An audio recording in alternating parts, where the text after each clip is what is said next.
अपुन ताजी भिंडी है रे, पर ये हरा रंग नकली केमिकल है। रुई भिगा के रगड़ और देख हरा रंग बाहर आएगा। ये जहर है, मत खा रे। अपुन लाल मिर्च नहीं, ईंट का चूरा है रे।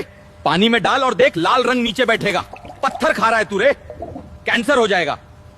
अपुन असली शहद नहीं, चीनी का पानी है रे। पानी में डाला तो तुरंत घुल जाऊंगा। असली वाला नीचे बैठ जाता है, पर मैं नकली हूँ, समझा। परिवार को जहर खिलाना है क्या?